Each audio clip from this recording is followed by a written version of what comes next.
Hello and welcome everybody. It is time tonight for round number 8 in the eSeniors GT3 World Championship. It's Group 1.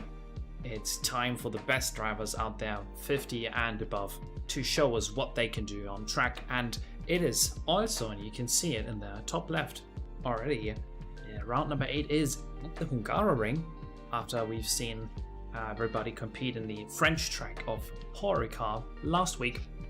Tonight it's going to go over to Hungary, and I would have to say that this track personally is one of my favorites, so I'll be very excited to see what happens up at the front. We've had some very exciting fights last time around. Peter Wolfslehner, our championship leader, also took the victory, but not too far ahead of a very sportsmanlike Andrea Caiola in that Aston Martin number 67 here.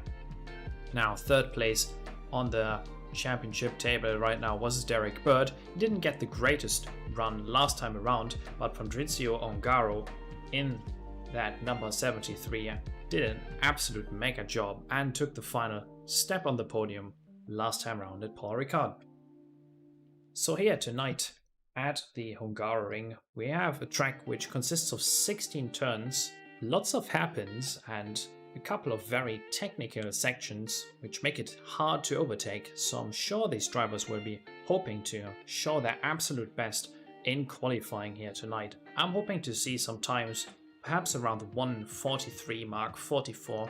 I think that might be realistic, and perhaps even in a race scenario on low fuel, perhaps we can see some esport times as well, like a low 43 or perhaps even a 42. But let's not get too far ahead of ourselves. It's definitely down to not getting the track cuts, not getting a drive-through here tonight, because in this track here, about 20 kilometers north of Budapest, which is Hungary's capital city, we have very strict track limits and an easy time getting yourself up to that fourth warning, which sends you around this long pit lane. It got you about 30 seconds or so to go for a drive-through, so something you absolutely have to avoid. And it has a lot of elevation change here as well throughout some of these corners, which makes it even more difficult to hit your apexes just right.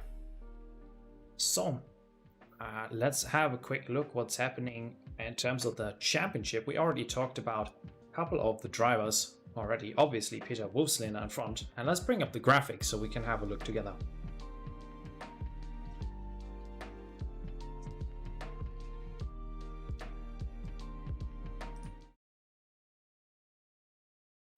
Here we go then. Yeah, it's the standings of group number 1. Wonderful stuff here, updated just today, just for us. I hope you're having a wonderful time on this Sunday afternoon or evening, depending on where you're watching us here. So, leader of the championship, and that's lots of 40s. The only time he was beaten was at Donington. Peter Wolfslehner, showing what you can achieve right around here, almost getting the full 280 points he could achieve.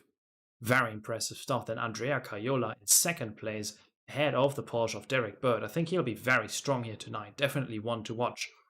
Second goes for Carlo Vanderbat in that Aston Martin number 4. Jonathan Wood currently in 5th place on the standings here as well. And I'm having a cheeky look here. Rogerio Santos, every time he's been out on track, he's been doing very well. So I'm interested to see if he'll be giving us the pleasure, joining us here on the track tonight. And a very big surprise here for Bourne in the 26. Actually don't have the car numbers, 26th position. Did a very great job after just joining the week recently. Already got himself on the double digits here with 28 points to his name. So I'm curious what he can do, if he can follow up that mega performance from last time around.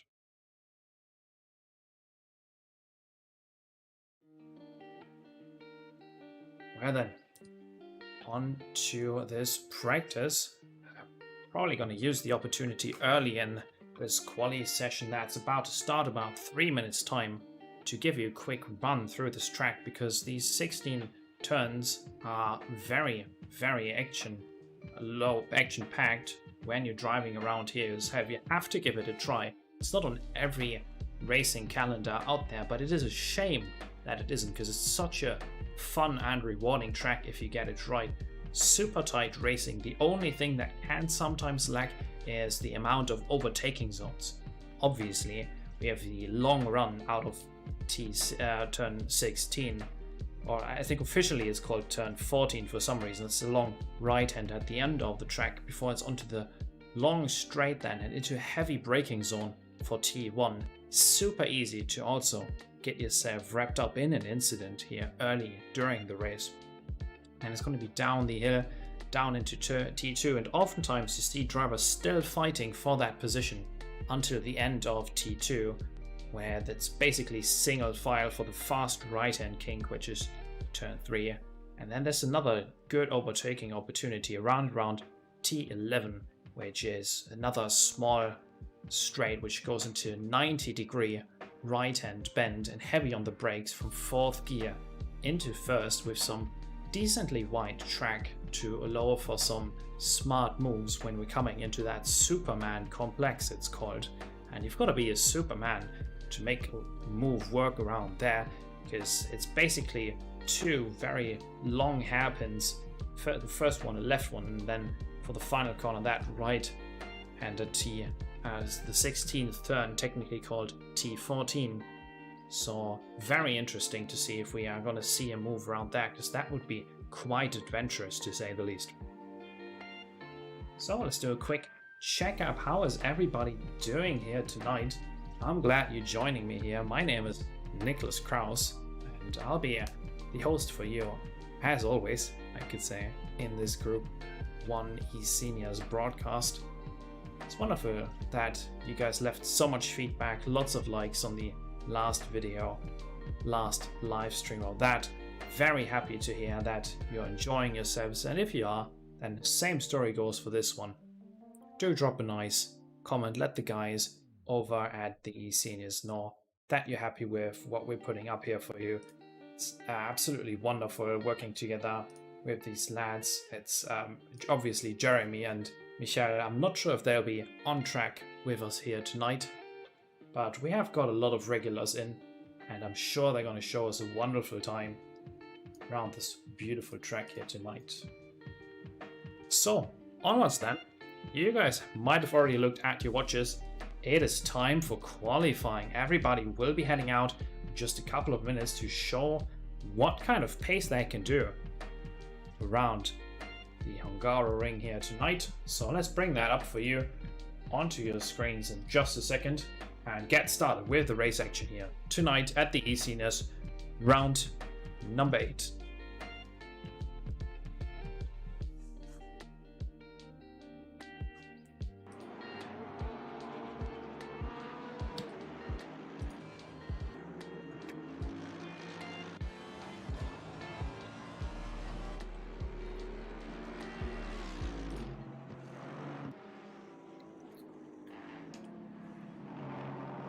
Here we go then.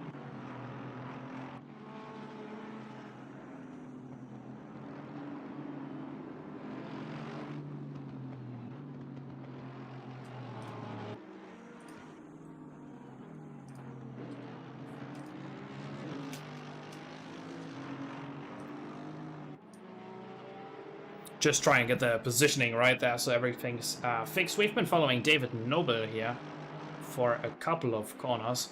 Last time round for Noble, things were alright. He got 24 points out of Paul Ricard, which is his second best finish in the season here. But let's head on over to the front and go on board with one of the first cars heading out onto a flying lap. It's going to be the, actually no, that's going to be the number 196 here. Peter Wolfslaner going for the first flying lap, has used this opportunity to jump on board with him.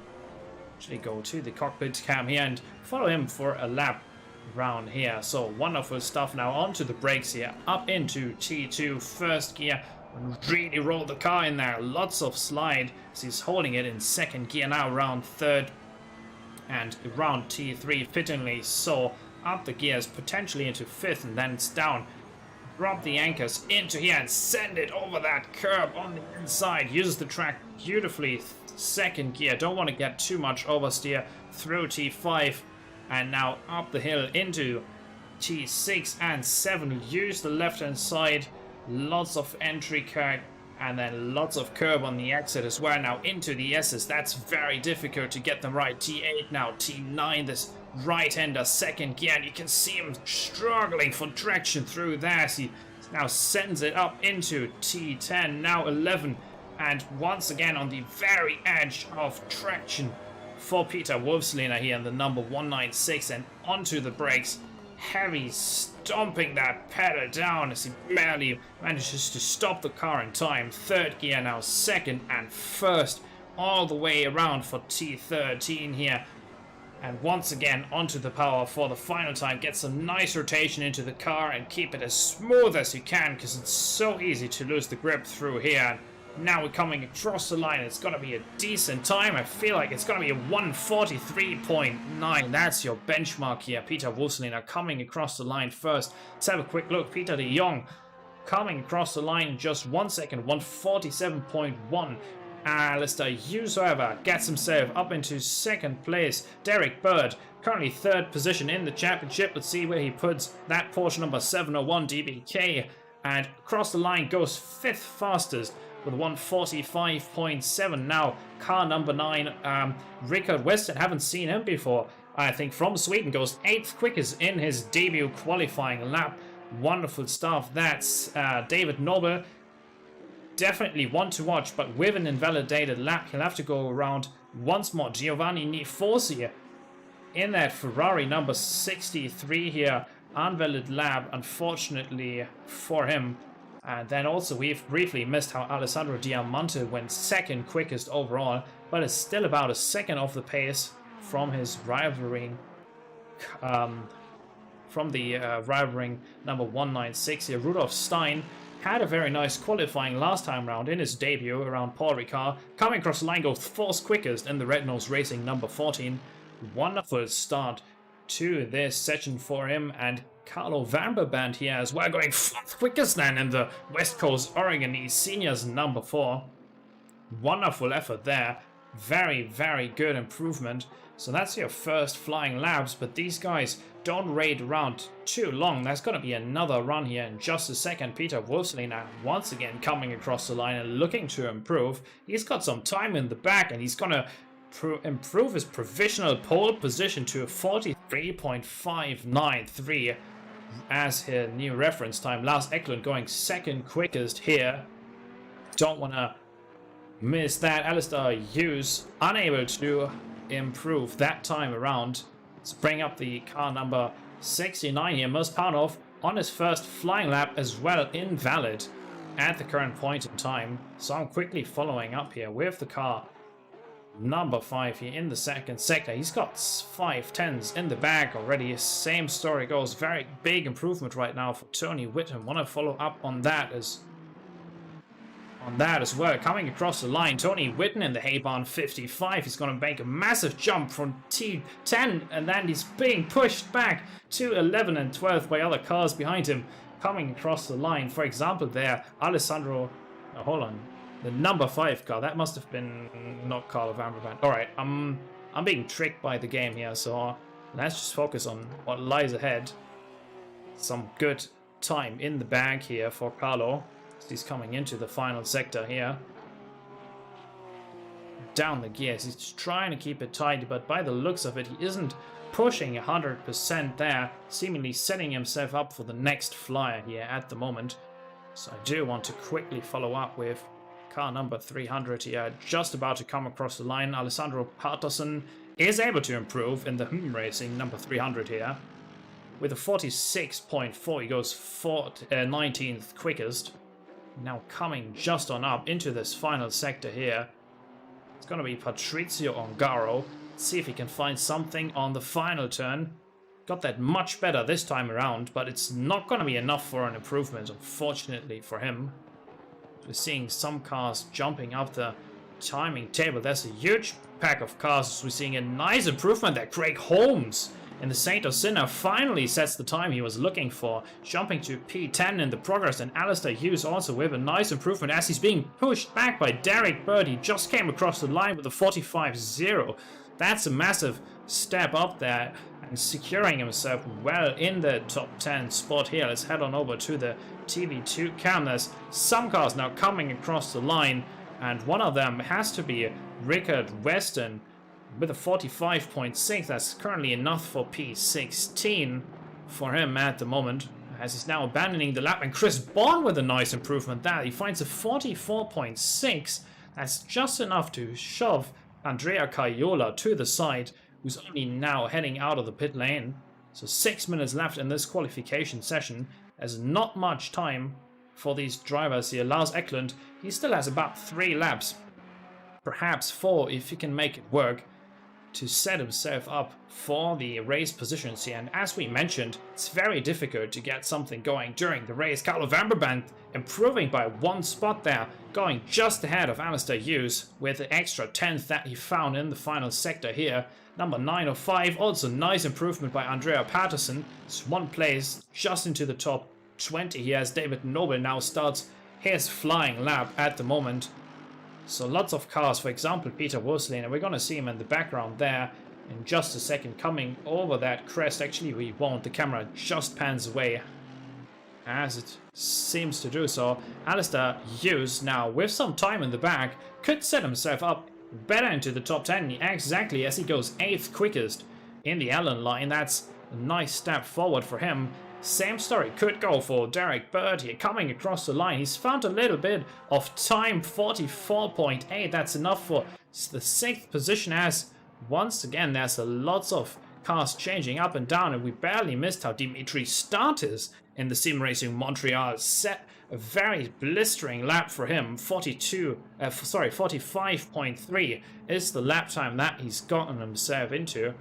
So that's a very big step forward as he sets himself just shy of the top 10 here in the qualification. I want to have a quick look, however. Rudolf Stein, he was in the top 10 some time ago and is looking to get himself up in there. Look how close it is on the left-hand side. You see these different deltas of the cars as they're going around.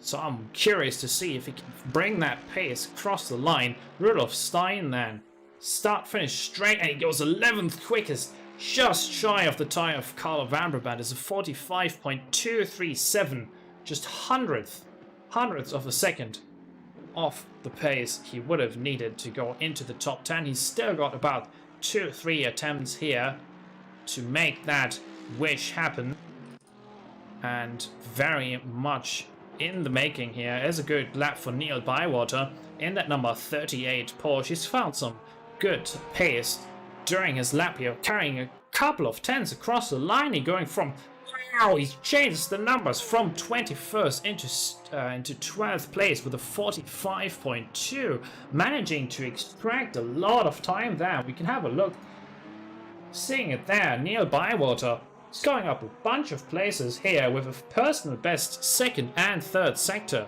So wonderful improvement by Neil there. So following here during this final sector, it's this very tricky Superman complex. You want to get it just right, and the car is absolutely on the edge of its traction here. We're following KV Smith in the 488 Evo of his. He's now only going for turn 14 with a little bit of time in his back. He's coming across the line, goes 10th quickest then, just ahead of Carlo, about a 10th quicker. Wonderful time with a 45.1. So this qualifying is starting to slowly come to a close. These guys definitely need to find some empty track space to make something happen. That's exactly what Lars Eklund has done, coming across the line. He's currently 4th quickest. He's going to improve, but it will not be enough to go anywhere near Caiola at the moment. And there he is, one car absolutely flying right now, and that has to be Peter Wolfslein. He's about 7/10 quicker than anyone else. So very impressive feed here by him, that's for sure. Once again, following up with Neil, we've had a look at the 38 earlier during the qualifying, and he seems to continue finding time all around the track. Now coming across the start-finish line, he's got about 2/10 that would be enough to leapfrog into the top 10, potentially goes 8th quickest. Wonderful stuff there from the British driver in the Porsche, Neil Bywater. And do have to follow up with Giovanni Nifosi in 1 second here as well. He's finding lots of time, but first things first,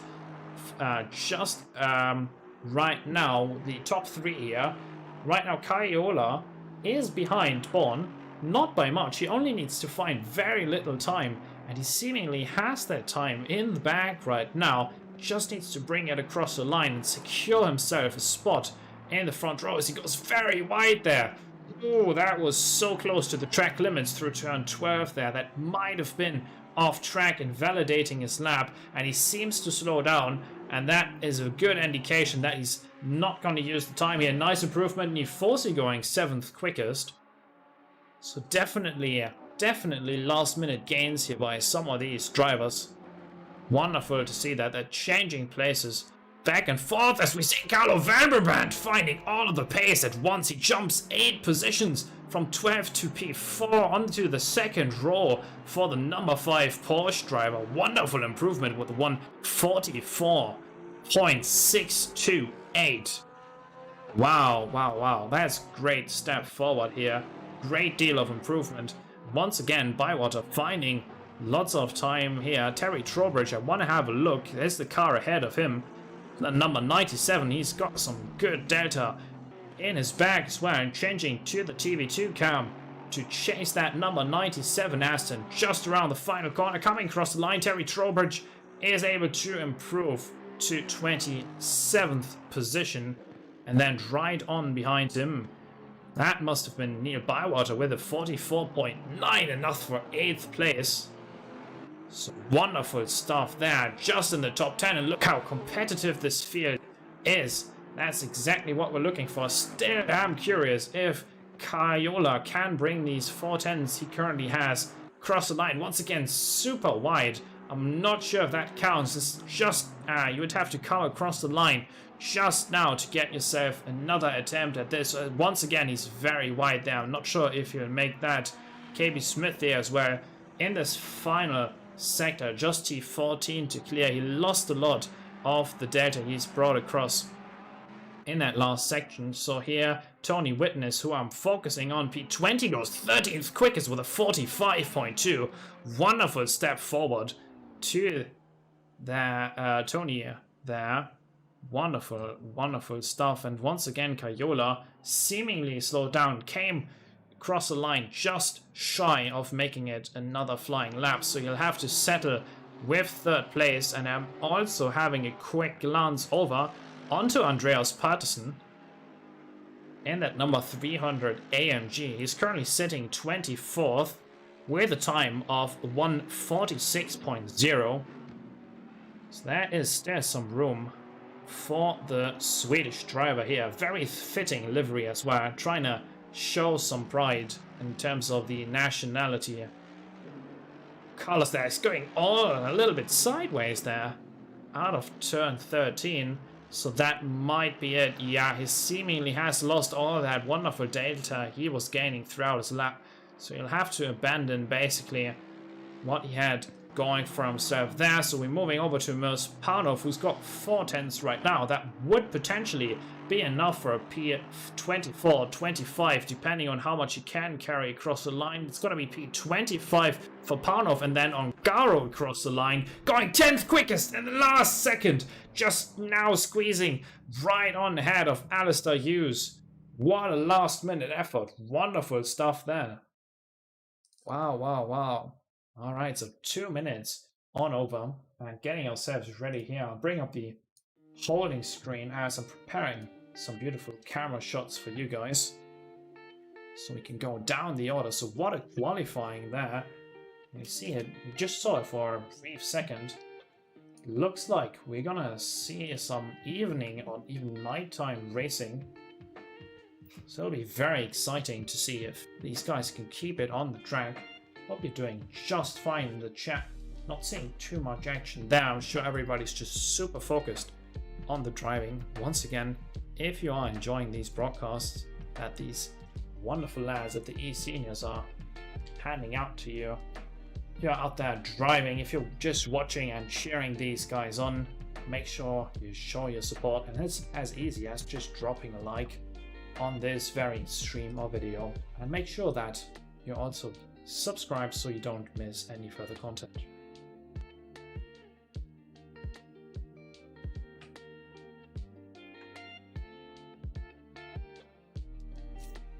Right on. I'm trying to get everything ready for you lads. It's going to be just a couple of seconds and then we're back on the racing track for you with the start of this round number 8 at the Hungaroring. And I think I'm ready, set to go. Starting in position number 1 with an absolutely dominating qualifying pace. Peter Wolfslehner might have the run on everybody here tonight. Very strong stuff. Then P2 goes to Chris Bourne. Then in third, it's Andrea Caiola, who was very close in terms of the pace and had some more potential as well in the second sector. Diamante Alessandro with his first name, starting in fourth on the second row of the grid. Then it's Carlo Van Brabant next to Lars Ekland. Lots of Porsches here up at the front. We're seeing then Bird, Bywater, Nifosi, Ongaro, Hughes, Santos. Then it's KB Smith next to Tony Whitten, Stain, Holmes, as well as starters Wood, Walby, Weston, Noble, Pocock. Then in P23 it's Baker, then comes Andreas Peterson, Mirspanov, Terry Trowbridge, Zolt Feher, Peter de Jong and Steve GB. So up to the front as we already on the green flag. Little to no time to be wasted here. Bring this on up as we're very far wide there. Wonderful stuff by Wolfslehner there. And to the inside, he left the door open. Chris Bourne is going to go wide as there's contact with Diamante in the background there. Tragedy space for the Ferrari driver in turn 1 as he's being sent around. And there's four cars there, 4 wide. KB Smith is in the middle as there's some big contact between the two. Oh no, that must be to the inside as there's more contact. Carnage. In these early laps, the track's completely blocked. I'm not sure what happens here. Alessandro Diamante already back to the pit lane. He's already been forced to retire the race. Tragedy spills there. Caiola didn't get past, but massive contact early during the race. And we're seeing some of the cars here severely damaged in the middle of the pack here. Very, very rough start for some of these guys. Only cars that really got away was anything around P4 or 5 that was not involved with the incident. It's super tough luck for some of the drivers early in the race, and we've had obviously the retirement of Alessandro, and perhaps we might see some pit stops here in the race as well. Right now we're following Andrea Caiola. Should be in third position if I'm not mistaken, in the middle here between Van Brabant and Chris Bourne here. That's the fight for position number 2. Once the timing tower has caught up to itself. There we go. Now the game is showing it to you as well. And very close here between Rogerio Santos and Bird too.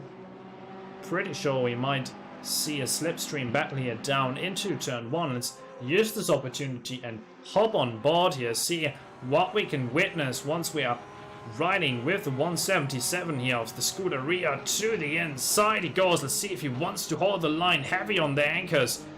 Now onto the gas, they're side by side. You see it on the left hand side of your screen there too. He's still next to Bird, who's holding this inside line like it would be for dear life. They're still fighting. What a beautiful battle in between these two. He's now down to single file. He's not gonna get past him this time as he slots back in, but what a move there. Rogerio Santos had him for a briefest of moments, but it looked like Derek Bird could hold on to it for now.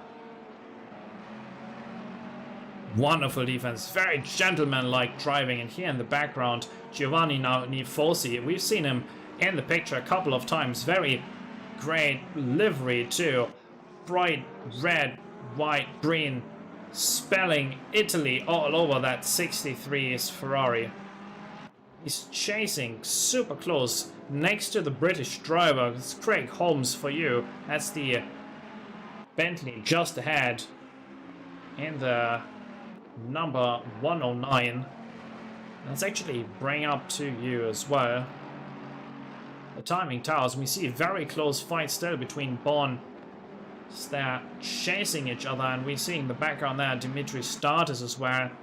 very close, but mostly single file. We know it from this track quite dearly, as we almost had Jonathan Wood there in the cool green Porsche number 71 dive to the inside of Steve, but that is not going to be happening this time around. It must have been a little bit of a mistake here by Eklund. Looks like Bird just caught up to him right away there on the exit of the final turn. It's a very close train here between all these cars, so let's use this opportunity and just quickly check up with Nifosi here. He was next to Holmes. And still fighting for that position number 11. He's on the outside. Let's see if he's going to attempt a cutback. Both of them going quite wide during the turn. That allows Status, Dimitri Status, to catch up a little bit with this group and make it a 3-way fight, potentially. Very good excess speed there for Nifosi. He's now to the outside. They're still fighting for that position number 11. Very much on the track being used there.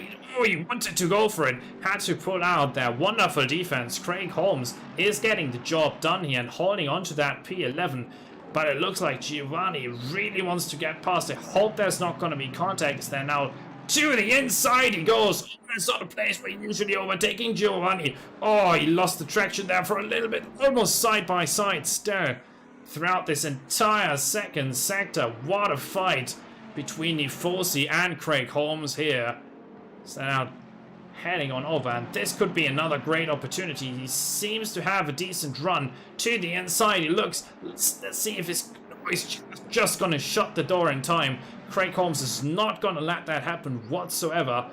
So Giovanni still has to stay back a little bit for now. And these cars really made for this close dog fighting. Oh, there's contact. Both of them sliding sideways. Let's go back to the helicam. Oh, and he shuffled himself into the pit lane. Oh, Giovanni. No, that was tragedy spilled for the Ferrari driver. After such a close fight, he's giving himself a drive-through penalty in a sense, and he's just racing through the pit lane. I'm pretty sure he might be disqualified for that, so we're gonna have to go back 60 seconds. Yeah, it's a stop-and-go 30 penalty. Fortunately not a disqualification, but that means the retirement of Giovanni Nifosi after such a wonderful fight. So let's get back 1 minute here to have another quick look what happened out on track. So these two still fighting super close. He has the inside here, and they're basically neck to neck fighting for that position number 11, and then tragedy is gonna spill. We've already seen it up into T14. This final turn, he has the inside line, and it looks like there's not enough room there for him to bring the car in, and then he refuses to put it into reverse and instead decides to run through the pit lane at basically racing speed, and the stewards really don't like seeing that. So that's gonna be his race practically over. That's the second retirement from one of the Ferraris, unfortunately. Such a wonderful fight. Very unfortunate. So let me just quickly grab a hold of this.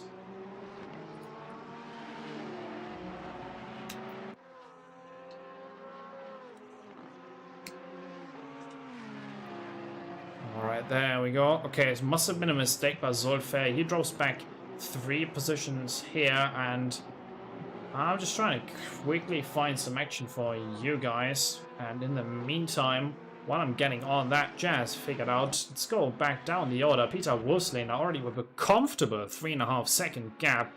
He's absolutely running away with it tonight.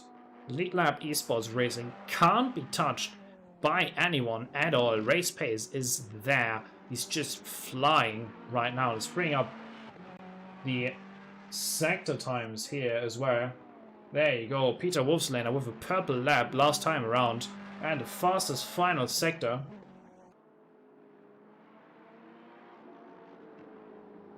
He's absolutely gone in that position number 1, and he seems to be able to hold on to that quite easily. I hope that they're all managing their track cuts and such well, because that could be one way to drop back significantly. Let's drop that a little bit as we're Quickly following up then Chris Bourne in second place.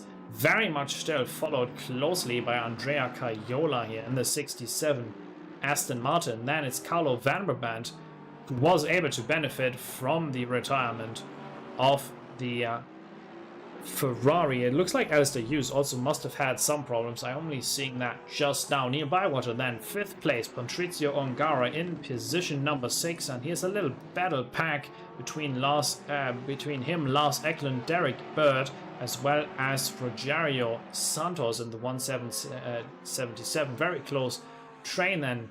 Position number 10 currently being held by Tony Whitten. Then is Dimitri Status, Jorgen Warby in P12. Then KB Smith, David Noble, and Terry Trowbridge in another close fighting pack. Right on behind him is Peter de Jong, so let's check on him with the rear wing cam between this Aston Martin and the Porsche. Very much in the slipstream here, getting super close, and on the braking he does look to the inside.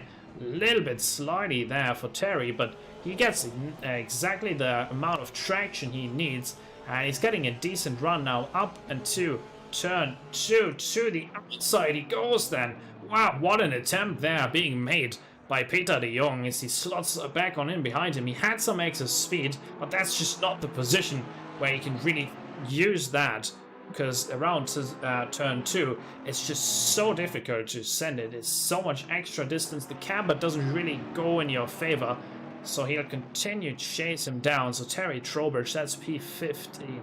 Then Peter de Jong very much looking ahead, but potentially might get some trouble from his mirrors. That very close there. Mark Pocock doing a fantastic job here in P17. The TRG Racing is in the middle of this battle pack and just looking to pounce on anyone making slightest mistake.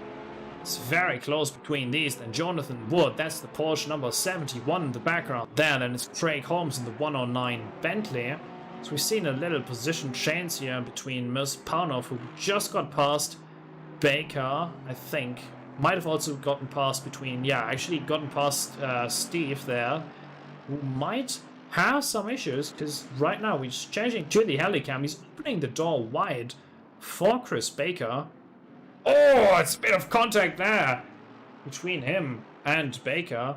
Not sure what happened and how the Rotec Racing number 10 lost the traction there the way it did, but we can't miss out on this side-by-side moment here. Almost 3 wide up at the front. That's the fight for position number 10.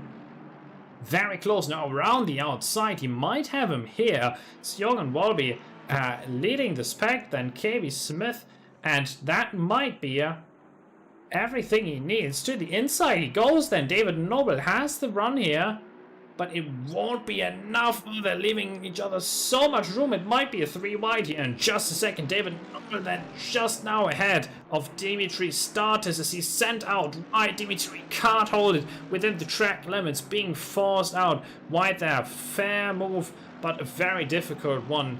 And we've had an incident a little further up ahead as well. Lars Eklund lost a bunch of positions during this.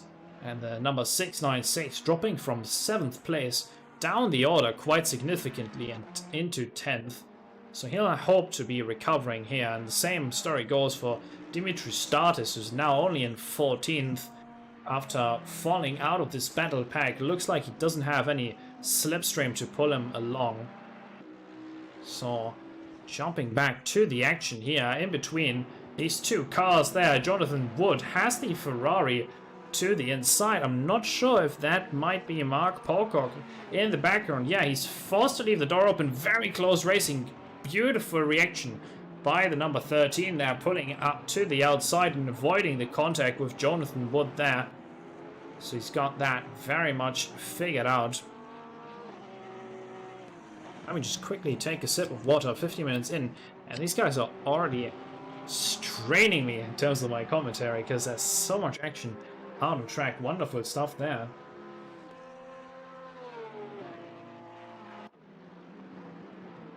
Nikos Margaritas in the chat, only now checking in with that. Wonderful. One of the regulars, we have to say. How are you enjoying this Hungaroring race so far? I think there's been plenty of action here.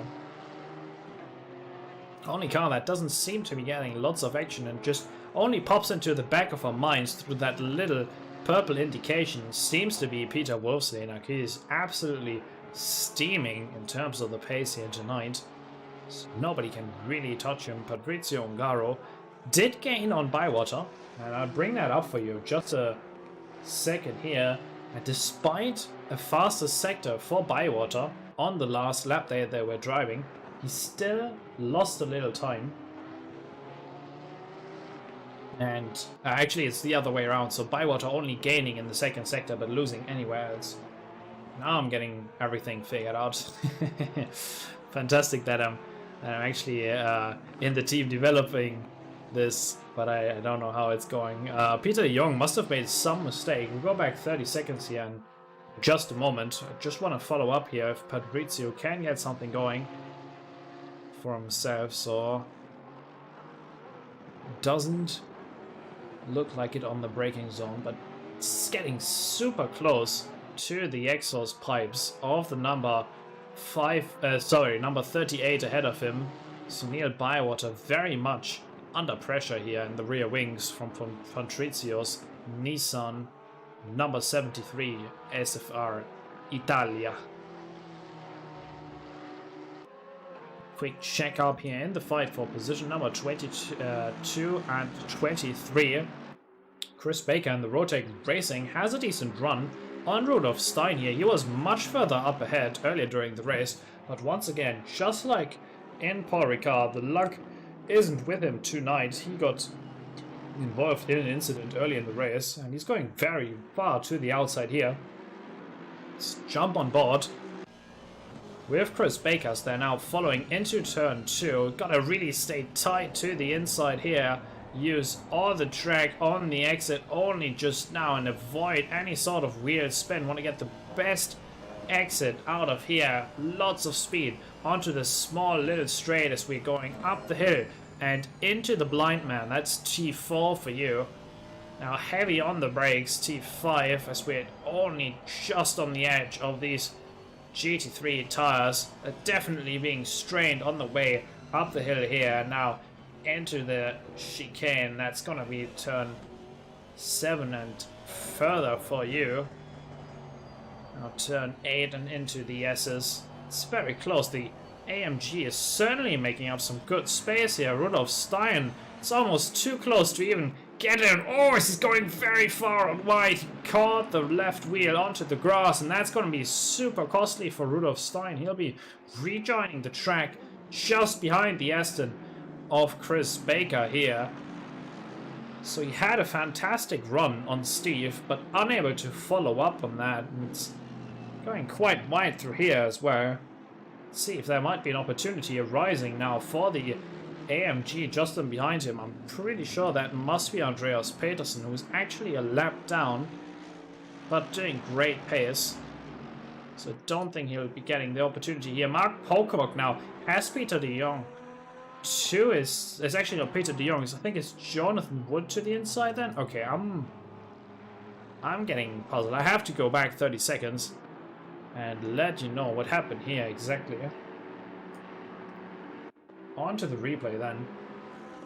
So he's just chasing and he might have a good opportunity up into T1 then.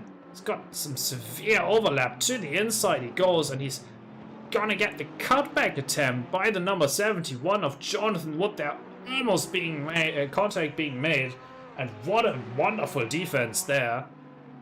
Mark gave it his all. Jonathan Wood, however, closing the door just in time.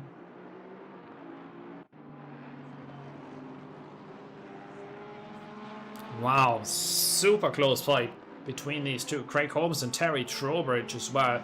Great Britain, that's the local battle. They are fighting up ahead in position 15 and 16 respectively. It's very close. We can see it to the inside. Mark again with a little overlap, having to sort to the outside line here. I think there must have been a move between Baker and Steve. Yeah, it looks like Steve dropping back to the middle of the pack there, losing a couple of positions. Up into P23 after a little bit of a I'm assuming it's a mistake because there isn't too much visible contact, and now he's gonna open up the door and let Andreas Patterson have the go on him. It's still very close in between Pocock and up ahead these two, Terry Trowbridge and Craig Holmes as well. Go on to the front splitter here. Get a real nice close-up. Oh, that's at the front splitter. There it is.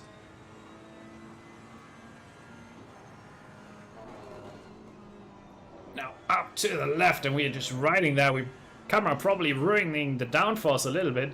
He's having to fight with with some extra disadvantages. Mark Pocock now, and let's jump together over this chicane. Want to drive it very aggressively first gear and send it over there all the way to the edge of the track. He goes then. And it seems to have lost a little bit on the Porsche ahead. That's not too worrying. Just gonna give you some nice creative new shots in here. Showcase the new camera works we've been bringing together for you. Definitely following up, and look on the brakes how much he's gaining there. I thought the Porsche was fantastic on the brakes, but look, it's apparently Mark Pocock then instead. Let's bring it back on around, bring this on here. The TRG Racing still fighting very closely for this position. Once again, it looks like he's got him figured out in this final sector. You go to the inside very early. You might have him here on the brakes. To the helicam we go. Now jumping to the skies. Look, he's already ahead quite severely. The Porsche super late on the brakes. He's not going to close the door on him this time. They're still side by side. That's the fight. Jonathan Wood, Mark Pocock, who's going to get it this time around? P17 is the place to be. And on the brakes, he closes the door just in time, but he's slightly wide through there. Let's see if he can hold it. He really tries to stay ahead for that T3. Is there's big contact between the two? Oh, disaster between Mark Pocock and Jonathan Wood in the fight here. Mark's going to be one left out there with sorrow. He's going to be biting the wheel. I think that actually might be Jonathan Wood. Not sure what happened, if he waited intentionally, or if there was something else happening. And Steve also in the pit lane, so fortunate incidents in between those two, but let's not get too upset about that. I want to have a quick follow-up here up at the front, and these two, Chris Bourne and Andrea Caiola, they've been going at it for the past 20 minutes here. Wonderful fighting. They're now heading into the hairpin. That's T1 for you. And just a quick reminder that last time around, Caiola finished in second place in your round 7 at Paul Ricard. However, Bourne, if I'm having a quick look around, can I find him on here? Yeah, he actually finished what I assume is P5, if I'm not mistaken there. So these two definitely on a similar level. And it looks like Hungaro might just be the track for Chris Bourne.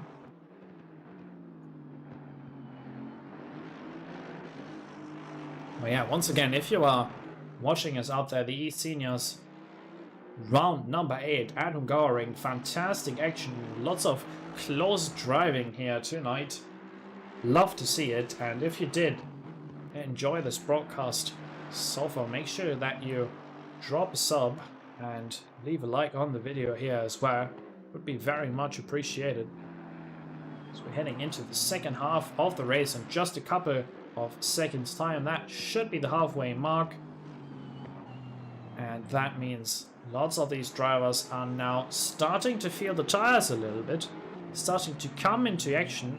And Peter Wolfsley now doesn't seem to be feeling much of that. He's still riding away. A 44.5 is his last lap of the race, where Chris Bourne and Andrea Caiola here in position 2 and 3 chasing are doing 45.5s respectively, or 45.3 actually by Caiola. Let's not get that mixed up. They're very close to each other, and this could very well be an opportunity for Caiola. Yeah, I mean, Kevin, we could see it a little bit ahead. It was that these two, they were side by side, and they're really fighting for that position. They've been battling for a couple of turns, and this right-hander, there's just hardly any way for you to get past side by side. So that contact, quite unfortunate. Not sure if it really was avoidable though, because there just wasn't any space really. Patrizio and Garo, however, want to have a quick follow-up here. Neil Bywater is the car chasing here. Look how he's forcing him to the inside line there, making him run a little wide at the apex. Definitely coming under fire here. Let's bring up the rear wing cam in between these two and up round to the S's in just a second. Didn't quite get the best run out of there, and they're very close. You can hear the tires screaming too, looking for that traction. The Porsche has the traction zones available. To the inside he goes then, and onto the helicam. He has to leave the door open. What happens now with Barrett in the background here? He might have an opportunity. So that's the move done. Wonderful pressure there being applied, and that's exactly what Bywater was looking for. He got the case cracked. He's got himself figured out, and what a move there. Wonderful awareness by Patrizio as well, that he couldn't really defend there, so he's gonna let Bywater go and just focus on what he's got at the moment. That has to be P6. Try to refocus and see what we can do now. I'm just curious to see if Derek Bird might have an opportunity here, so let's jump to the TB2 cam here and follow them as they're heading now into the heavy braking zone as T1. He's looking to the inside and he's braking very late. It's just on the apex there. And I'm pretty sure that this Porsche of Derek Bird here, the 701, could get himself in a spot where he could be contending in that P6 as well. Definitely not an easy track in the first and last sector for the Nissan, because there's so many traction zones, so many heavy transitions between the left and right hand corners, where the Porsche, just with its lighter weight and slightly more nimble figure, is able to gain quite heavily. It's over these curves here, for example, where I would imagine Patrizio can gain some good time with that front engine. He can just really send it on over there, where the Porsche has to be more careful. We see it exactly as I'm saying. Derek Bird taking a slightly different line now, which is exactly what you have to do in the Porsche to not unsettle the car too much, where Patrizio is just able to send that Nissan straight on over the curbing.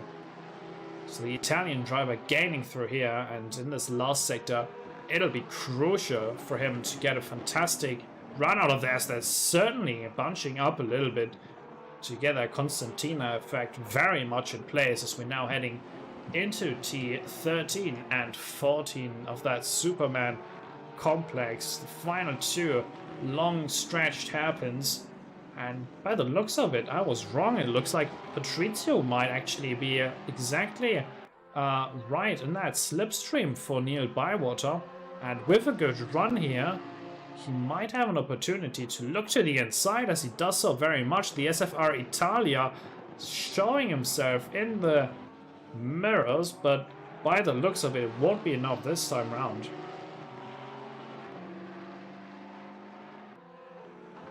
Stefan, are you referring to like the start where there was so much chaos? Yeah, I'm pretty sure that would have been the case in AC as well. I mean, considering there was so many contacts through there, would have been the most likely thing to happen. One of a quick follow-up here with Lars Eklund, who I think... No, he hasn't dropped back. He just lost a little bit of timing, so it's back onto the action here for P6, where Derek Bird was looking to the inside of Patrizio and Garo here. Patrizio in the championship for you right now is actually situated in P9, where Derek Bird is in third. It's very much a duel of the giants here on the top of the timing tower. Looking to make that.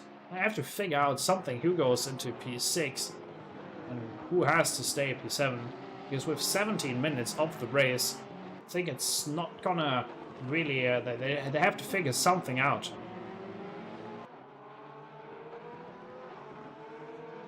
They have to negotiate a little bit.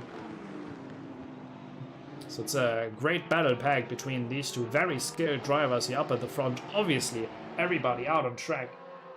Fantastic experience and great pace. We see it there, 46.3 last lap for Ongaro and Bird, just alike. And not giving each other any room whatsoever. These guys in Group 1 of the eSeniors, fantastic lads, great gentlemen driving. And very close fights here they're presenting us in this nighttime race, round number 8. We also have to do a quick follow-up here in this group in the background. Obviously, we've had Rogerio Santos closing up the gap in that 177. But same goes here in between this Ferrari of Lars Eklund fighting very closely, where we've seen the contact earlier between Pocock and the Porsche of... Wait, which Porsche was it?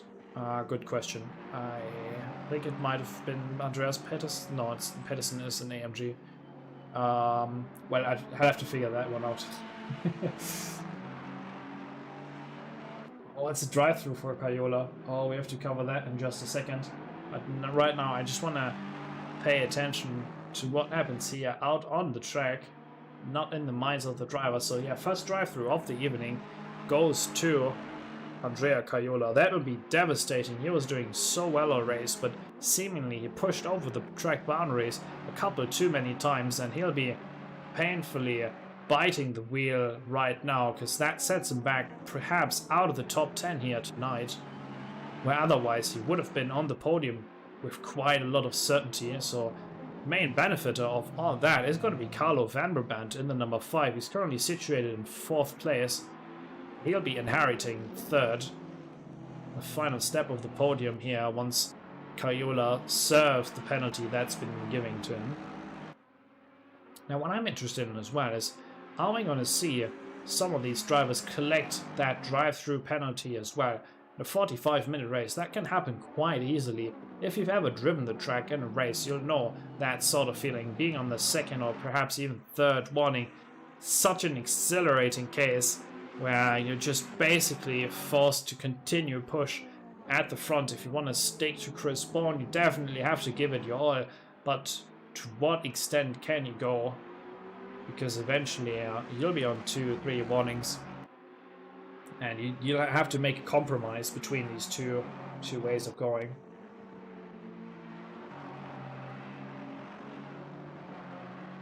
Yeah, temperature change certainly in between the qualifying session and the race here as well. Definitely much later during the day, 8:33 in-game time, which is right around where my local time is at the moment. So these guys definitely have to take that into consideration when changing in between these two sessions, and that's a good reminder for them moving on to the next races, because we do have a couple more races coming up. Right now, just checking in here, Derek Bird still in the middle behind Ongaro, but yeah, trading this delta back and forth, see what they can do when they're coming across the line.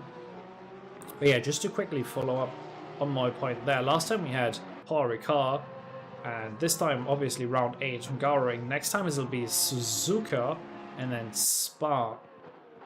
It's very exotic track choices here, as now Cayola steps up to it and goes into the pit lane to serve that drive-through penalty because of the track cuts he has collected. And Alistair Hughes, having a bit of a rough race, lost 20 seconds on this lap, is now being overtaken by P17 in the lap. He had very decent qualification, but looks like luck isn't on his side during the race here tonight.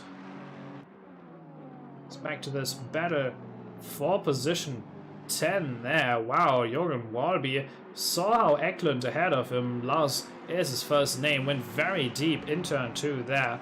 It's got himself very much on the rear wing of the Ferrari number 696 ahead. And now the TF Sport Aston Martin could look to the inside here, potentially on the exit. And up into turn 7 now, turn 6 and 7, that's the little chicane waiting us here. Very tall curbing, but you do have to ride it on some of the cars to get you the best possible exit. I think they're doing just fine here, but I want to have a quick look here with you guys together. Lars Eklund compared to Jorgen Walby on the last lap and see what these guys are doing in terms of the pace here. So we are seeing that they're about matched, but could be that potentially Jorgen is a little bit quicker, at least in the first and second sector here. Pretty much equally matched, but that might have to do with the fact they're so close together here. So just a little quick insight brought to you well by ACCTV. That's the kind of broadcast software we're running in the background for you here, bringing this racing action, and on board we go then.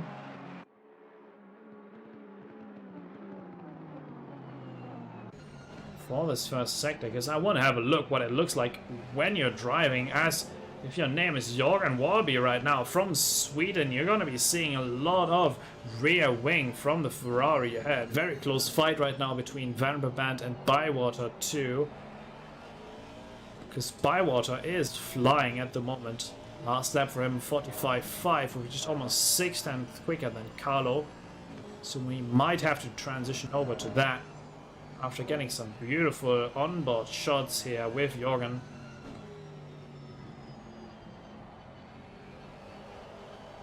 Oh, he's getting sideways there on the exit. Very difficult. 30 minutes into the race. The tires might have a little say when you're trying to push them the way that he did there.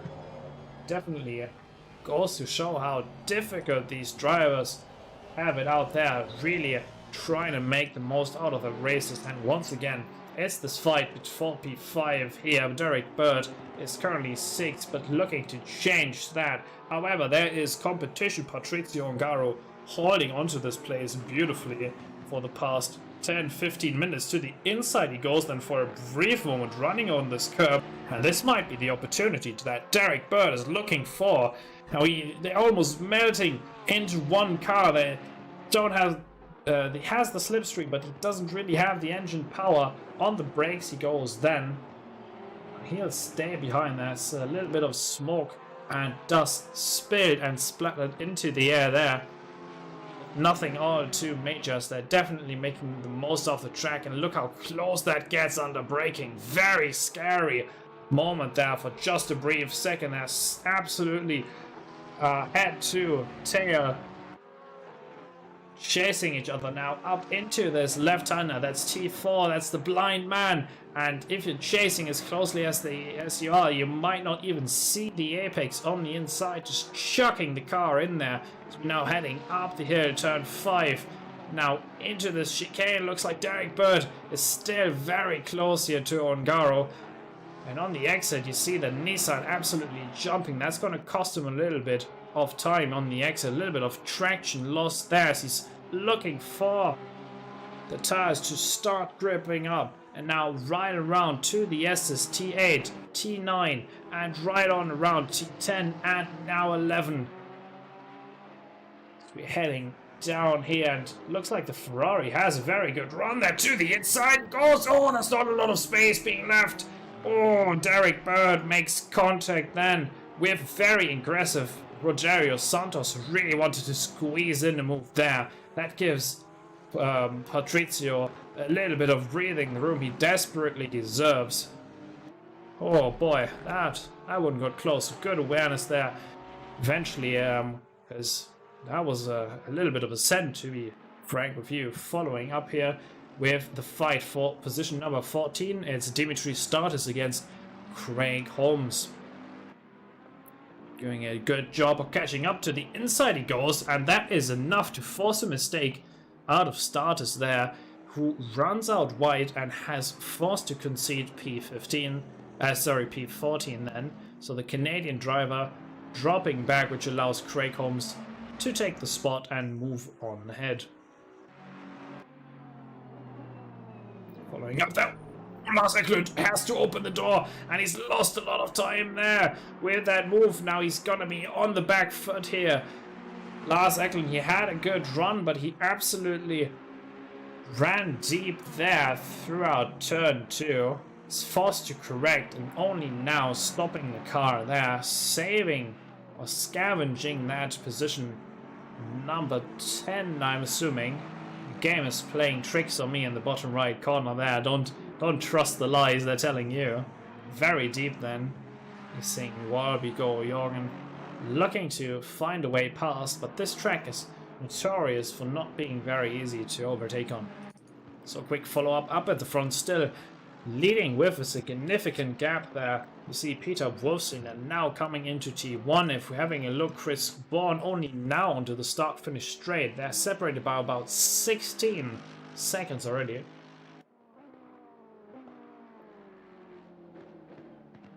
And he's all by his lonesome, because Andrea Caiola finds himself now in 8th after having to serve a drive-through. That cost him about 36 seconds. And that sends him back to P8.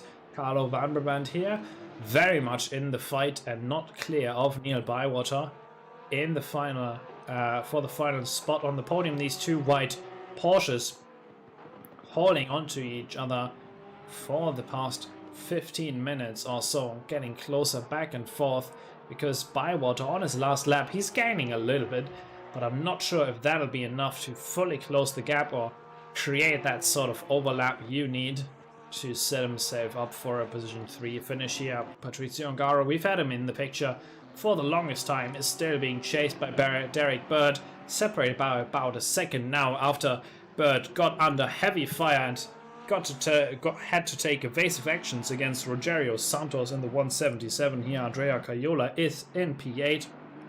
Tony Whitten is 9th right now, just ahead of Lars Eklund in 10th. Then it's Jorgen Walby ahead of KB Smith in 12th position, then David Noble in P13. It's Craig Holmes in P14 in the Saint Osyna 109. Dimitri Statis, Sim Racing Montreal driver, is 15th at the moment. Terry Trowbridge then P16, a little bit further back than Mers Paunov, who might have just been overtaken by Peter de Jong. No, he has not. So Peter, that must have been a car lapping the bunch there. So Peter de Jong P18, then Chris Baker 19th. It's P20 for Rudolf Stein, the Canadian driver in the AMG. Then Mark Pocock has a front hood a little bit shuffling up and about. Looks like the lights aren't 100% there either. Not the race he was looking for, but I'm sure he'll make the most of it when we're coming around to Suzuka in a week's time. So Alistair Hughes, same story here. Not the greatest race for him, caught in some early race incidents, now holding on to position 22 for the moment. Andrea Peterson and the 300 is 23rd, and Richard Weston, and I think what is the debut race, at least to my knowledge, and the number 9 currently 24th in the Koenig Motorsport, and I think that might be Trowbridge in P16. Haha, I'm getting the numbers right. That he's currently chasing. I think he might unlap himself here. Yeah, door is being opened very much, and he goes around. So let's have a quick look here. Chris Baker, we've seen it when we did the run down the grid. It's not separated by more than 3 5/10ths here between Rudolf Stein and that engine power of the AMG against AMR we're on board with right now. Let's head on over to the rear wing cam, have a look. Last lap for him, a 1:48.6, where Rudolf Stein was about a half a tenth quicker than that. So not too much difference. Now into the braking zone, we hear the engine pop there as we're going down the gears and using all that engine braking goodness to slow down the Rotic Racing 10 here and up into T2, leaving a little bit of a red trail here. Beautiful camera shots.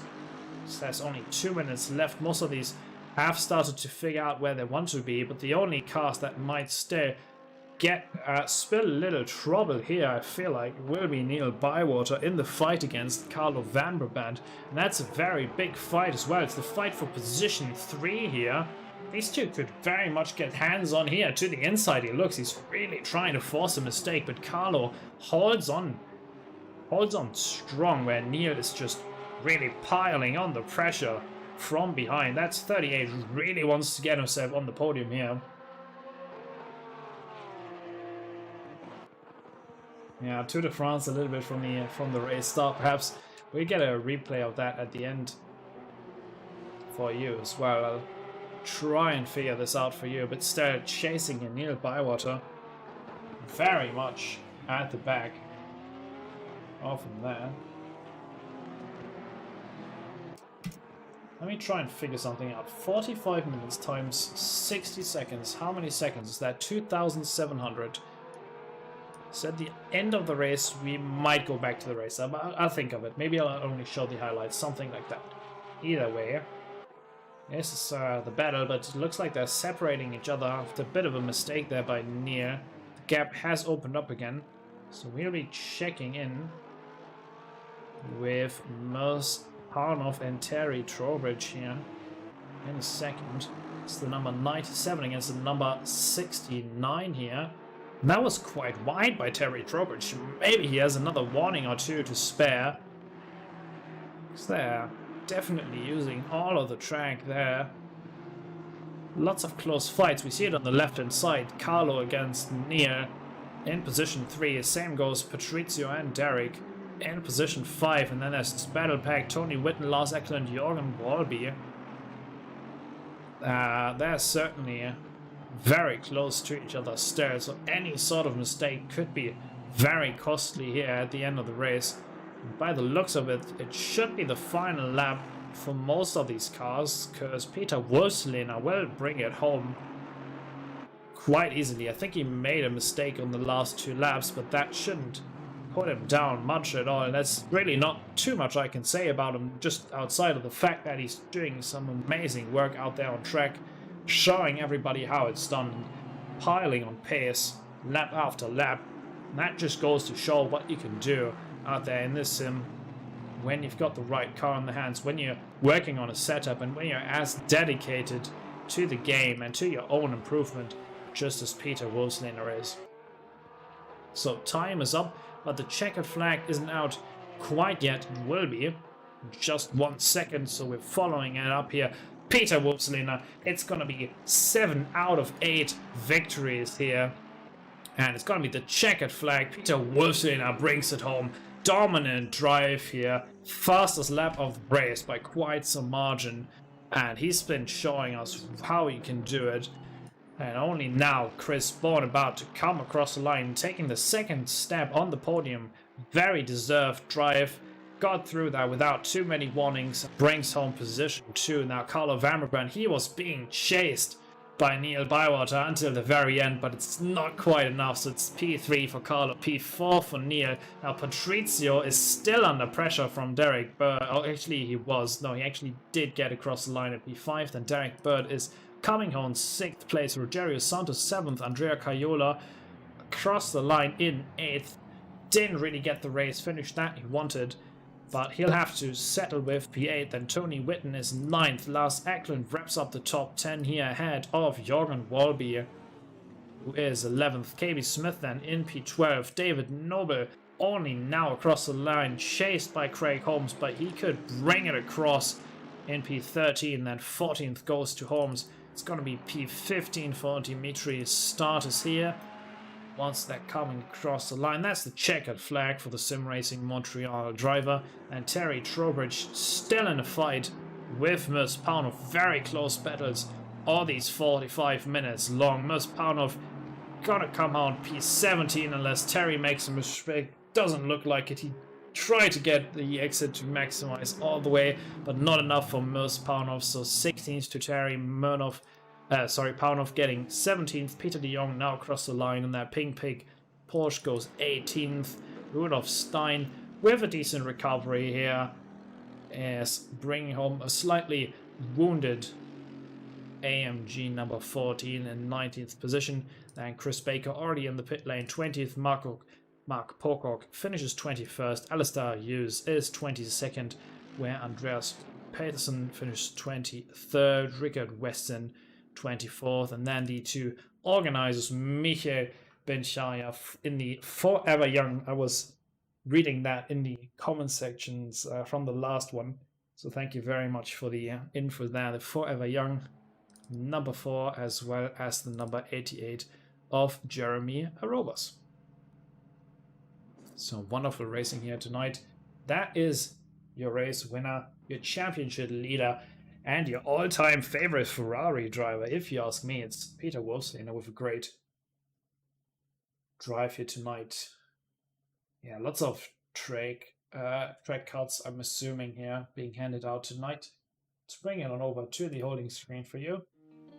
And then we have a driver interview in just a hot moment.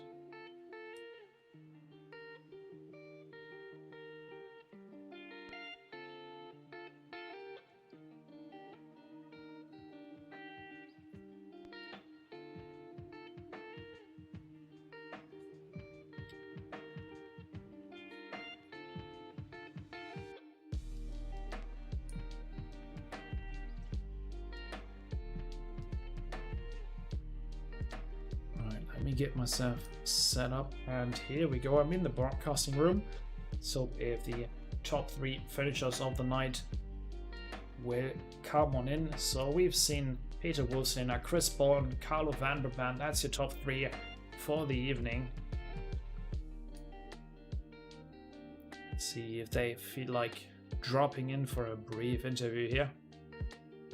Otherwise, fantastic racing. We've seen multiple close fights all throughout the race. There was so many things happening. I didn't even get to talk about the extra little things I had prepared in my mind. The only one thing that wasn't dominated by Peter and the amazing racing action was the fight here in the middle, where they're just back and forth all the time. And the only single thing that kind of dims the light on this evening for me just a little bit was the start, because it was so chaotic. It was so unfortunate for Diamante being turned around, spun so early, forced the retirement, and lots of the wonderful fights. They resulted in some incidents. Didn't want that to happen, obviously, but I'm sure they'll talk about it. I know these guys are fantastic drivers. They know what they're up to. They know what they're doing. So I'm sure they'll basically just reach out to it, get it figured out, and hope that it goes better for the next time. It might be the third place here.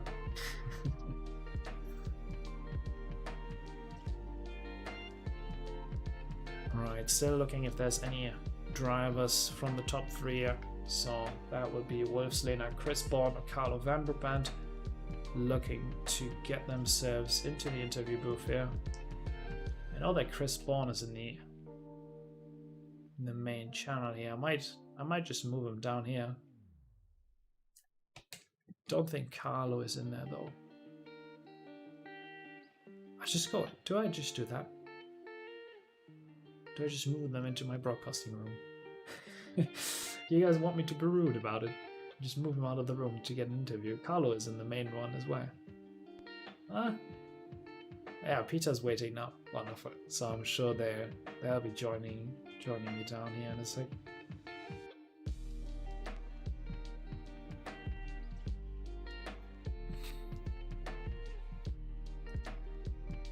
Carlo now too. So we got that P3. Now just Chris Bourne. So here we go, moving them on in here. Position number 3, Carlo Vanderband. Fantastic drive, and certainly showing how it's done here tonight. You were, in a sense, going to be happy with the finish, aren't you? Yes, I was.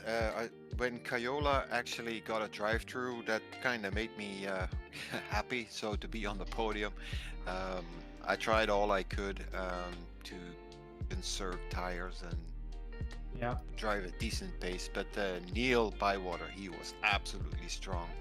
He was coming back all the time, and I had a hard time fending him off.